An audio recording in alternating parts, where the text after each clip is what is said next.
Assalamualaikum. Oke, jumpa lagi teman-teman. Dalam kesempatan kali ini kita akan melanjutkan dari pembahasan sebelumnya, yang mana video sebelumnya kita sempat menjelaskan tentang bab 2, bagaimana menyusun bab 2 atau landasan teori kajian pustaka. Maka di dalam bab ini, video ini kita akan menjelaskan, kita akan diskusi tentang bagaimana menyusun bab 3 skripsi atau mungkin tesis ya, mungkin mirip ya, mirip. Jadi tapi ini kita fokus di skripsi. Nah, skripsi secara umum di dalam aturan yang ada di dalam perguruan tinggi adalah metode penelitian atau ada yang juga menyebut metodologi penelitian. Nah, sebenarnya apa sih tujuan dalam menyusun bab 3 ini atau kenapa harus ada metodologi penelitian? Metodologi penelitian itu sendiri apa? Metodologi penelitian atau metode penelitian adalah cara yang dirancang untuk mencapai tujuan penelitian yang telah ditetapkan di dalam skripsi. Jadi begitu intinya, kita menyusun metode penelitian ini adalah untuk memberikan penjelasan tentang langkah-langkah proses penelitian kita itu seperti apa yang sudah kita tetapkan di dalam usulan atau di dalam proposal skripsi. Nah, kemudian secara detail itu bagaimana sih metodologi penelitian? Yang pasti, di dalam metodologi penelitian, yang pertama itu harus ada jenis desain penelitian. Ini maaf ya, tulisannya 2, tapi sebenarnya ini 1. Jadi, yang pertama yang harus ada adalah jenis desain penelitian. Nah, jenis desain penelitian itu seperti apa? Di sini saya berbicara secara umum, artinya dari setiap disiplin ilmu, dari setiap bidang ilmu itu tidak sama, karena berbeda dari sisi pendekatan permasalahan, intinya berbeda. Tapi jenis penelitian di dalam perumusan metodologi, dalam penyusunan metodologi itu penting dan harus kita nyatakan di dalam sebuah subbab. Contohnya misalnya penelitian ini dia berjenis kualitatif ataukah kuantitatif ataukah pengembangan atau yang lainnya gitu ya. Jadi jenis penelitian ini harus kita putuskan dan harus kita sampaikan di dalam pokok bahasan di dalam metode penelitian. Jadi misalnya kalau kualitatif, biasanya penelitian sosial ya atau penelitian pendidikan, teman-teman kualitatif yang lebih paham seperti apa kualitatif, jadi disampaikan. Atau mungkin kuantitatif kemudian atau mungkin pengembangan gitu ya. Biasanya kalau dari rumput teknik itu lebih ke pengembangan atau kuantitatif juga ada. Nah, seperti itu dinyatakan di dalam pokok bahasan dan jangan lupa wajib diberikan referensi secara ilmiah. Jadi kalau misalnya kita memutuskan penelitian kualitatif ini berdasarkan apa, kuantitatif berdasarkan apa, pengembangan berdasarkan apa. Nah, itu dalam subbab yang pertama. Kemudian dalam subbab yang kedua, ini terbalik ya angkanya, maaf. Yang kedua adalah acuan metode penelitian sesuai dengan disiplin ilmu masing-masing. Jadi, setelah kita tadi sudah menetapkan jenis penelitian, misalnya anggap saja yang kita gunakan adalah penelitian pengembangan. Anggap saja kita dari rumpun teknik.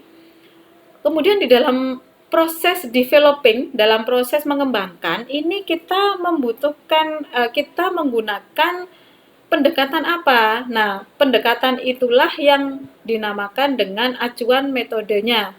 Kalau misalnya di dalam ilmu teknik informatika itu ada SDLC, System Development Life Cycle, kemudian Waterfall, ada GDLC dan yang lainnya. Jadi ini adalah metode pendekatan berdasarkan literatur yang kita gunakan untuk menyelesaikan sebuah permasalahan. Lalu yang ketiga adalah tempat dan waktu penelitian. Tentunya ketika kita melakukan proses penelitian, kan kita harus memiliki objek ya, harus memiliki objek dulu. Nah, objek inilah yang dimaksud tempat penelitian. Kemudian waktunya kapan itu juga harus kita jelaskan di dalam sub pokok bahasan. Artinya pastinya yang relevan ya. Kemudian yang selanjutnya, yang keempat adalah kita sesuaikan dengan kebutuhan. Ini misalnya ya, di dalam proses penelitian ini kita melakukan proses action research atau mungkin proses eksperimen atau mungkin penelitian tindakan atau penelitian tindakan kelas misalnya begitu ya. Nah, kita di sini harus menyertakan tentang penjelasan populasi dan sampel. Jadi populasinya itu apa dan berapa, sampelnya apa dan berapa, sesuai dengan literatur atau acuan dari karya-karya ilmiah atau dari kajian ilmiah yang sudah kita tetapkan, yang sudah kita kaji dan kita gunakan gitu ya. Jadi di sini kita juga tidak bisa menjelaskan subjektif dari pendapat kita, rancangan kita, tapi rancangan itu harus ada dasarnya gitu ya. Jadi kalau misalnya kita mengambil sampel berdasarkan teori mana, kemudian rumusnya untuk menentukan sampel itu bagaimana, terus populasinya apa, kemudian alasan menggunakan populasi itu apa gitu ya, logisnya menggunakan populasi itu apa, itu kita perlu menjelaskan selengkap mungkin gitu. Kemudian yang kelima adalah kita juga perlu mendefinisikan variabel. Nah, ini juga sesuai kebutuhan juga ya. Jadi kalau misalnya memang penelitian ini terkait dengan hipotesis-hipotesis yang ingin kita uji, tentunya hipotesis tersebut kan ada variabel-variabelnya. Nah, maka kita di sini perlu mendefinisikan variabel yang terkait di dalam penelitian tersebut. Jadi apa saja, kemudian berdasarkan apa. Nah, berdasarkan kajian ilmiah inilah yang penting juga dijelaskan di dalam subbab ini. Jadi misalnya variabel dependence-nya berapa, independence-nya berapa.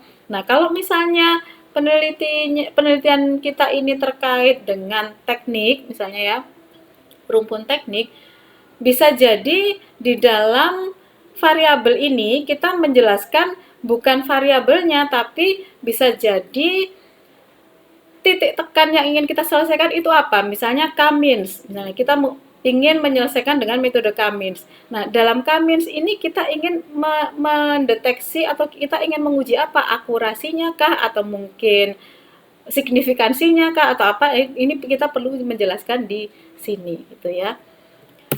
Kemudian yang selanjutnya adalah contohnya, misalnya contohnya kalau kita menggunakan pendekatan yang sesuai dengan disiplin ilmu tadi, katakanlah setelah kita menjelaskan definisi variabel dan kita sudah juga menjelaskan pendekatan metode, maka kan di dalam penelitian itu kita membutuhkan sebuah teknik secara spesifik yang digunakan untuk menyelesaikan. Katakanlah pada saat kita ingin menyelesaikan proses segmentasi pasar, maka segmentasi pasar itu kita mengacu pada teknik apa, atau kita mengacu pada model apa. Misalnya kita mengacu pada model data mining K-means, maka kita perlu menjabarkan secara detail tahapan tersebut, tahapan dari metodologi tersebut di dalam tahapan-tahapan yang mengacu pada K-means tersebut, misalnya begitu. Atau misalnya kalau dari pendekatan sosial, di sini kita ingin menggunakan metode TAM atau kita menggunakan model TAM untuk meneliti pengaruh bagaimana penerimaan teknologi, bagaimana penerimaan masyarakat terhadap teknologi yang kita terapkan. Misalnya kita menggunakan metode TAM. Nah, di dalam TAM itu kan ada proses tahapan-tahapannya. Maka, secara detail, metode penelitian kita itu harus mengacu pada teknik tersebut atau model tersebut. Nah, kira-kira seperti itu, teman-teman.